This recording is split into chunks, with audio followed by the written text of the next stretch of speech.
Hello students, आज हम लोग एक नए चैप्टर एक्सपोनेंट के बारे में पढ़ेंगे। ठीक है, एक्सपोनेंट के बारे में आप लोग पहले से भी जानते हैं।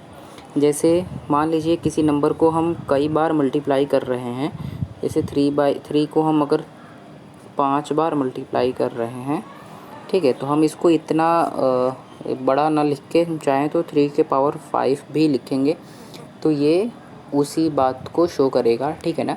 तो यहाँ जो 5 है इसको हम लोग बोलते हैं एक्सपोनेंट्स।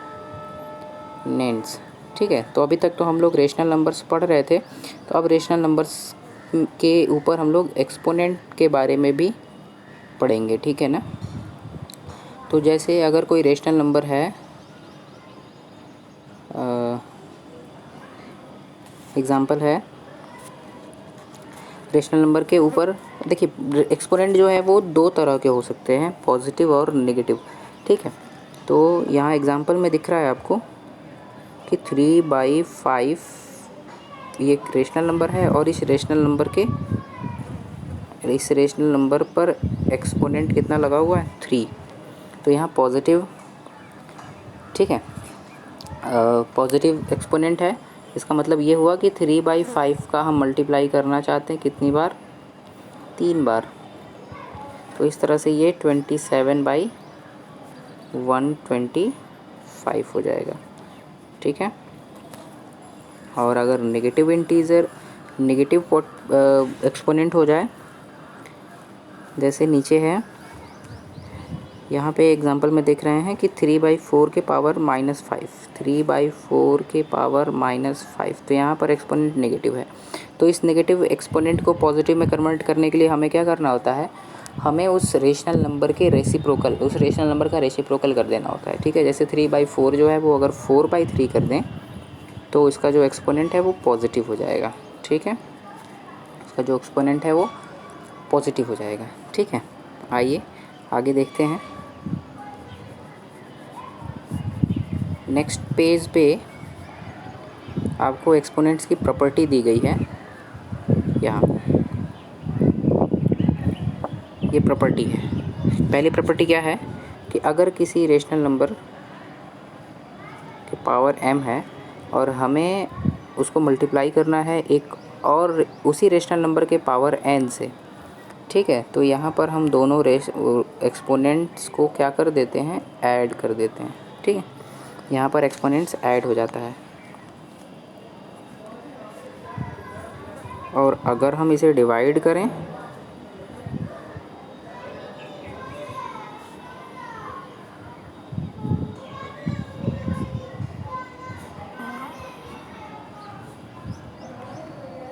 तो यहाँ पावर सब्ट्रैक्ट हो जाता है। ठीक है, थर्ड प्रॉपर्टी है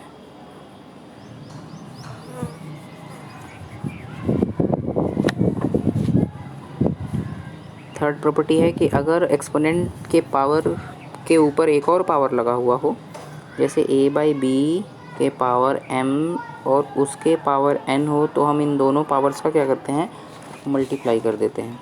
a/b to the power m into n, m और n का मल्टीप्लाई हो जाता है। ठीक है, जो अगली प्रॉपर्टी है वो है पावर्स को बांटने वाली प्रॉपर्टी। ठीक है,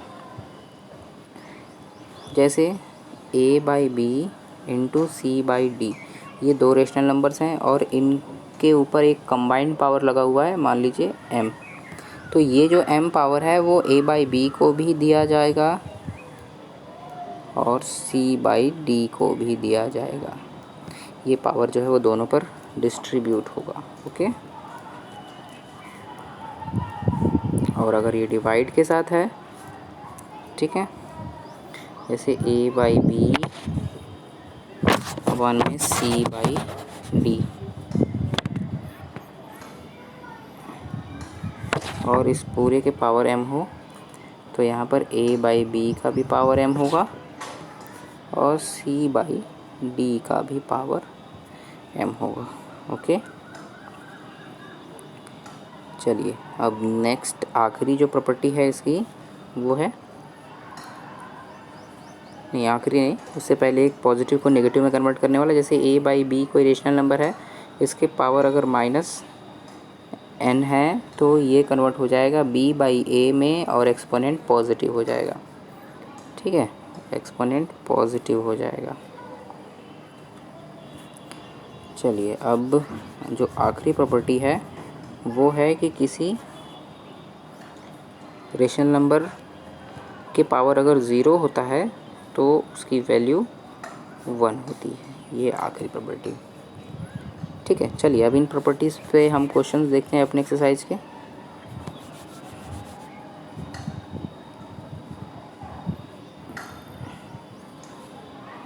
एक्सरसाइज का फर्स्ट क्वेश्चन है evaluate 4 to the power -3 4 to the power -3।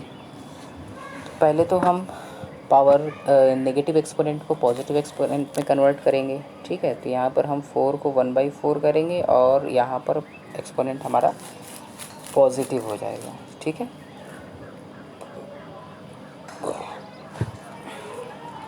और अब हम 1/4 को 3 बार मल्टीप्लाई करेंगे,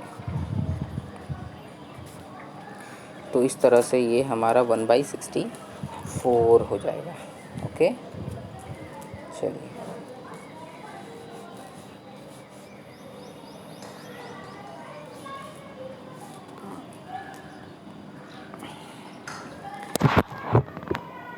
सेकेंड है 5/3 to the power 2 into 5/3 to the power 2। तो यहाँ पर दोनों का बेस सेम है तो एक्सपोनेंट्स को ऐड कर देते हैं, जो हमारी पहली प्रॉपर्टी थी। ठीक है, तो बेस दोनों का सेम है 5/3 to the power 2 into 5/3 to the power 2। तो जब दोनों का बेस सेम है तो हमें एक्सपोनेंट्स को क्या करना होगा, ऐड करना होगा, जो हमारी पहली प्रॉपर्टी है उसके हिसाब से। ठीक है, तो ये हो जाएगा 5/3 टू द पावर 4, और आप इसे चाहें तो सिंपल भी कर सकते हैं, 5/3 इंटू 5/3 इंटू 5/3 इंटू 5/3 मीन्स 625 अपान में 81। ओके, चलिए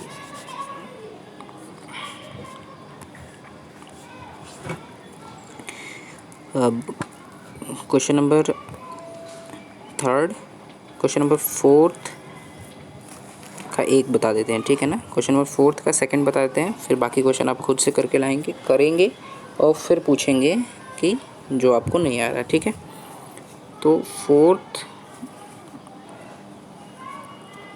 का सेकंड है -1/3 to the power 2 -1/3 to the power 2 to the power -2 to the power -1। तो हम क्या करेंगे, सभी पावर्स को मल्टीप्लाई कर देंगे। ओके, तो अगर हम -2 में -1 का मल्टीप्लाई करते हैं तो +2, फिर +2 में 2 से मल्टीप्लाई करते हैं तो +4, यानी -1/3 टू द पावर 2 में -2 इंटू -1 का मल्टीप्लाई कर देंगे तो ये हो जाएगा -1/3 टू द पावर 4, और हम इसे फिर एक्सपैंड कर देंगे, -1/3 इंटू -1/3 इंटू -1/3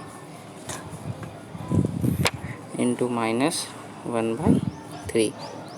ठीक है, तो ये हो जाएगा -1 में -1 मल्टीप्लाई +1, +1 में -1 से मल्टीप्लाई फिर -1, और फिर -1 में -1 से मल्टीप्लाई +1 हो जाएगा। ठीक है, और नीचे 81, तो ये हुआ हमारा आंसर। ठीक है, चलिए तो अब बाकी क्वेश्चंस को आप खुद से सोचिए, फिर कीजिए, फिर देखते हैं। ठीक है, चलिए, थैंक यू।